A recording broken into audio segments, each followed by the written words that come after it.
السلام عليكم، ازيكم كلكم عاملين ايه؟ يا رب تكونوا بخير. اهلا بيكم معايا في فيديو جديد. الفيديو بتاعنا النهارده هيكون افكار اعاده تدوير او افكار مختلفه جدا من السيراميك. يعني كتير مننا بيكون عنده سيراميك مركون ومش بنستخدمه. النهارده هنقدم ليه كذا فكره، يا رب الافكار تعجبكم. ما تنسوش طبعا بقى لايك على الفيديو قبل ما ابتدي، واشتراك في القناه، وما تنسيش تفعلي الجرس. ويلا بينا نشوف اول فكره معانا. اول فكره واسهل فكره معايا، تقدري تجيبي السيراميك بتاعك كده، تستخدميه زي لوح تقطيع او بلانشة. يعني هتقطعي عليه مثلا خضار او فاكهة او لحوم. ولو عندك كتير ممكن تخصصي لكل نوع من الحاجات دي بلانشة لوحده. عامل زي البلانشات الازاز اللي بتتباع جاهزة. كده ممكن تعمليها من سيراميكا عندك اساسا موجودة. وطبعا بعد كل استخدام تقدري تغسليها او تمسحيها بفوطة عادي جدا، اتعاملي معاها عادي جدا زي البلانشات او لوح التقطيع يعني. تاني فكرة معايا، وأنا عن نفسي عاملاها بقى لي سنين عندي ما فيش فيها أي مشكلة. أنا عندي المطبخ بتاعي خشب، وتحت الحوض كمان متقفل خشب. فبصراحة يعني باظ. فحبيت إن أنا أغير شكله وأحميه من لو في رطوبة، لو في مَيّة، أي حاجة نقطت عليه بالغلط أو أي حاجة. فأنا جبت السيراميك اللي عندي ورصيته كده على الخشب بتاع المطبخ نفسه، وحطيت كده كله جنب بعضه يعني بشكل مش لازم ترتيب أوي يعني. ده طبعًا هيحمي لي المطبخ بتاعي والخشب بتاعي من تحت من أي تنقيط مَيّة. طبعًا بيتمسح برضه بسهولة جدًا. الفكرة اللي بعد كده هاحتاج سيراميك، وهاحتاج معايا رول من بتاع الورق الفويل. بيكون قوي جدًا ومتين زي ما أنتم شايفين، طبقات كده من جوّه مش طبقة واحدة. أنا هاحتاج 2 من الرول ده، عشان كل رول هاقطعه على 2، فهيبقى عندي 4. ومعايا هنا شوية أسمنت أبيض، هازودهم حبة مَيّة علشان يعني هنستخدمه بقى، إحنا هنعمل بيه منظم بيتحط جوه ظرف المطبخ. اللي هو بيكون عامل زي الدرجة كده، أو زي الكرسي الصغير، أو ترابيزة صغيرة يعني.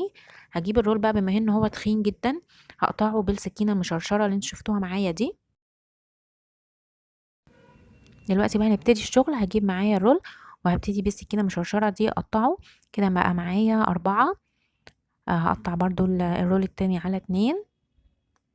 كده بقى ال4 معايا جاهزين. بعد كده الخطوة اللي بعد كده، هاجيب مقص، ممكن أشيل الزيادات أو بصنفرة، وأشيل بس الزيادات اللي عليها دي علشان طبعًا بيبقى في رتوش كده، هنشيلها بالصنفرة. دلوقتي بقى هابتدي إن أنا أجهّز الأسمنت الأبيض. جبت كوباية أنا مش محتاجاها يعني هتترمي، ومعلقة برضه بلاستيك كده هتترمي بعد كده. حطيت حوالي 3، 4 معالق من الأسمنت، وبعد كده هابتدي إن أنا أزوّد شوية بشوية وأخلط لحد ما ألاقي الخليط بتاعي يكون يعني سمكه مش جامد، يكون متوسط.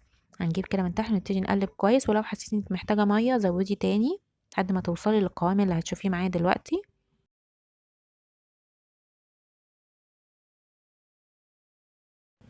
بعد كده هاجيب الرول بقى اللي معايا أحط جواه شوية، وبعدين هاخد بقى حبة من الأسمنت اللي أنا لسه عاملاه، وأحط كده على الأطراف، يعني كأني باعمل مادة لازقة أو لاصقة.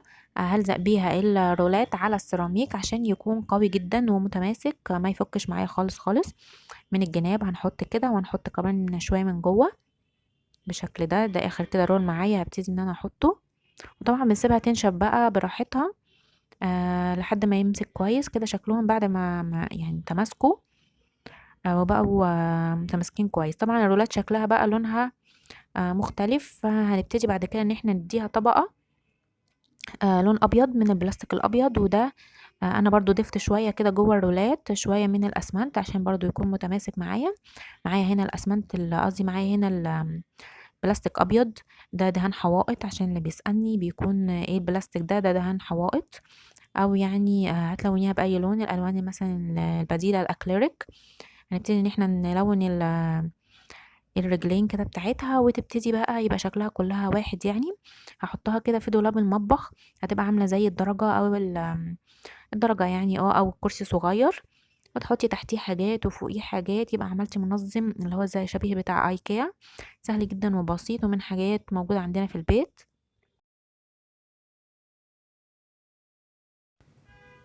الفكرة اللي بعد كده هنجيب سيراميكا، لو مش عاجبكم الشكل بتاعها أو اللون بتاعها وحابة تستخدميها في حاجة وعايزة تغيري من شكلها، ممكن نستخدم طريقة الديكوباج على السيراميك. معايا مناديل اللي هي بتاعة الديكوباج، دي طبعا بتتجاب من محلات الأعياد الميلاد اللي بتبيع حاجات أعياد الميلاد، أو من السوبر ماركت قسم أعياد الميلاد بتلاقي المناديل دي. بابتدي إن أنا أفك كل الطبقات البيضا اللي على المنديل، وباخد بس الطبقة اللي عليها الرسمة بالراحة طبعا جدا. بابتدي إن أنا أفكها وآخدها كده. وبعدين لو كانت السيراميكا بتاعتك لونها غامق، يفضل ان انتي اساسا تدهنيها باللون الابيض مثلا بلاستيك او لاكيه، وبعد كده تحطي بقى الورق بتاعك عشان يبقى ظاهر كده والرسمه اللي عليه ظاهره. معايا هنا ورنيش مائي وريتهولكوا في فيديوهات كتير قبل كده. هبتدي ان انا احط على السيراميك، وبعدين من فوق ومن تحت يعني لغايه ما كلها تتلون او تاخد شكل المنديل بتاعي. ده طبعا بيكون شكلها النهائي بعد ما بتنشف، تقدري تستخدميها ككوستر، تطلعي عليه اي حاجة سخنة، صواني سخنة، طواجن سخنة، مثلا حلل ستانلس او كده. انما صراحة انا ما استخدمتش او ما جربتش ان انا استخدم عليها الصواني اللي هي البايركس حقيقة، يعني خفت لحسن مثلا ده يكون برضو سطح سخن وده سطح ساقع، فما جربتوش حقيقة.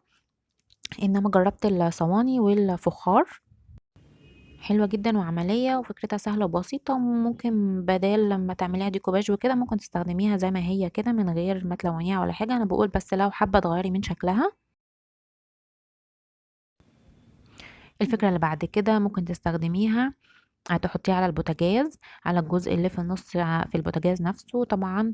ممكن يعني تستخدم بطريقتين، كحامل مثلا للمعالق، كحامل لأدوات التوابل بتاعتك، وكمان تستخدم علشان خاطر تحافظي على الجزء اللي في النص ده من الطرطشة لو بتحمري حاجة أو كده من الزيت يعني وكده. طبعا الجزء اللي في النص ده احنا مش بنستخدمه كتير، فاللي بيلف فويل واللي يعني بيحاول يحميه بأي طريقة. أنا بحط عليه السيراميكا دي كده، وطبعا بيتمسح بكل سهولة آخر اليوم.